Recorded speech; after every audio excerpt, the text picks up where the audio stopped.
علیہ السلام ته یا رسول الله ویل جایز دي که ناجایز دي بله مسله جوړه ایشو جوړه شو دیوبندیت جدا شو بریلویت جدا شو دیوبندیت وی چې جایز نه دي داسې आवाज کول سوا د الله نه بل چاته نشي ویل او بریلویت وی چې نه داسې به وی پیغمبر ته هم دغه شانتي وی چې یا رسول الله یا نبی الله اوازونه به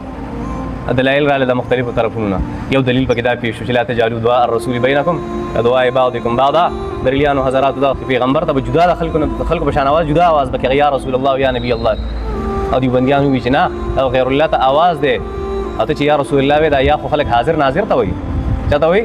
څوک حاضر یو پیغمبر خو حاضر ناظر نه دی دا دې چلو اټه مسله بریلیانو حضرات بل دلیل شو دا دلیل شو کوی زبر ته وسته یو غزوی خبره وکم سبا وکم یو غزوی خبره به ته وکم هغه غزوه کې څه چل شو هغه غزوه کې صحابه کرامو आवाज کړو نبی علیہ الصلوۃ والسلام مبارک ته په کوم आवाज باندې چې نبی علیہ السلام سره نو په غزوه کې